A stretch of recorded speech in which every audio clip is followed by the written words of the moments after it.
So this is how everything comes into play. It all supports each other. You can see the figure 4.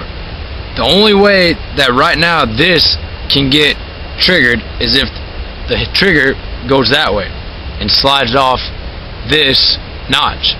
So right underneath it, there's a squared edge that goes all the way down. So what I'm going to do is I'm going to take my finger and mark it. And these, what I'm going to be telling you here in a little bit, is just the tips to make your figure 4 trap have like a hair trigger on it. So take your finger, put your fingernail right underneath where the trigger sits, and let everything loose. So right here, it has a squared edge. What I'm going to do is make this round. Put a little notch where I can see where to stop at, and make it round. Alright, this is the stake. Now everything underneath where the trigger sits is all rounded off. So now when that trigger comes up here and gets latched, instead of the only way it can get triggered is left, now if it goes down, it's not going to be able to hold, and the weight of the deadfall is going to pull back, because now this is rounded. It has nothing to catch on. Another thing, this is my trigger. You see how deep it was so I could get into there? This is going to make a lot of pressure for it to get triggered. So what I'm going to do is I'm just going to slope this off a little bit, so there's just a hair going to be able to hold on to that edge. So now how I have it set up is, not only can it get triggered obviously by hitting left and coming off the edge, it can get triggered by going down, just like that. Didn't take very much effort to knock that down. So now we have everything set up for the figure 4. All the joints are made right, and if it doesn't fit right the very first time, you just gotta play with it so they fit in. So this is how a figure 4 is set up. You can have the trigger left or the right, it doesn't matter. Just however the notch is set up, just make a straight edge on that side. Remember how I made a straight edge right here? So here, we're gonna have weight holding onto this, leaning onto this, keeping the trigger on there. So what I'm gonna do is I'm gonna make just a little edge, take this down, so weight, so something can lay flat on top of this. So I'm just gonna take it off just like this. The next thing I'm gonna do after I make that, I'm going to sharpen this trigger. See how sensitive that was? I'm going to sharpen this trigger. Why do you think I want to sharpen it? So I can put bait on there. So let's talk about side selection for a figure 4 deadfall trap.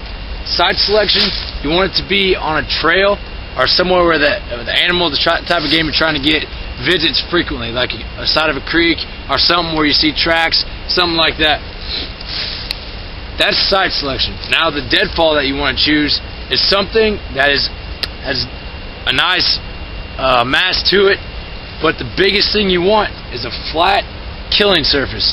Alright, so like on this round side, if this was my killing surface right here, this part right here is the only thing that's going to impact. If everything else hits, then I can fit my hand underneath there. It's not gonna drop the game like you want. So this is really good. This was either split by lightning or wind blew it over, but it split right down. So it's a nice flat side right here. What you also want to have is a flat impact area.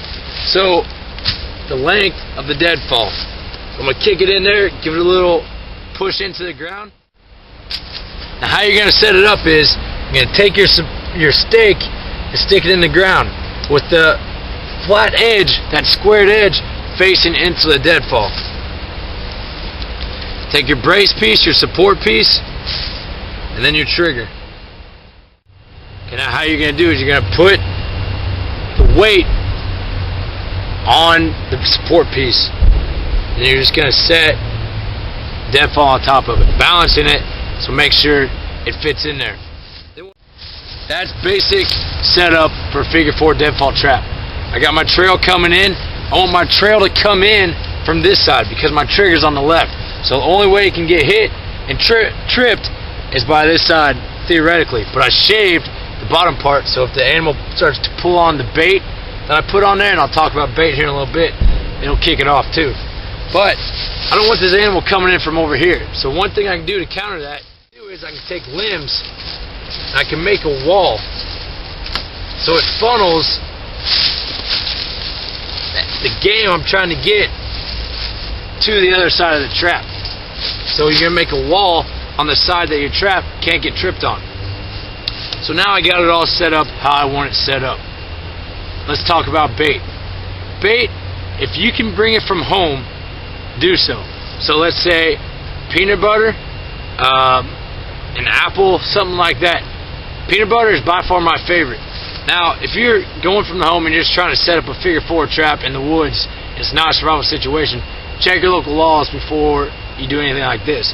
Because this trap is not a live trap. It's meant to kill the game you're trying to get.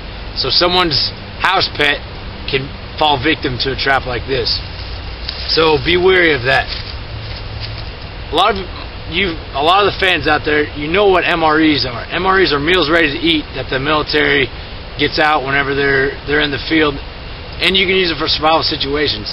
They come with like peanut butter and cheese packets in there.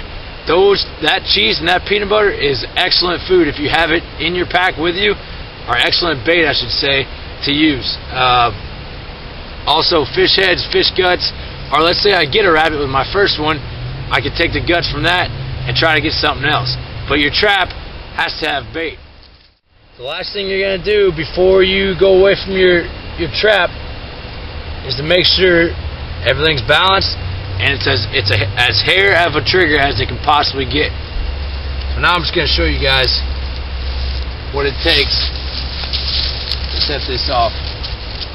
Like I said, remember, it can go down or it can go to the left. I'm just going to go down with it. So rabbit comes in and it hits it. So how this was set up, just like this, you want to make sure that deadfall is not right under the stake like this, because if it is and it gets tripped, now it just hits the stake and it rolls off to the side. That gives that split second for that game to get away. Okay guys, well, this is how you make a figure 4 deadfall, and I hope you guys learned a lot from this video, and if you're ever in a survival situation, hope it's another tool in your toolbox. So thank you guys for your support. Catch you in a bit.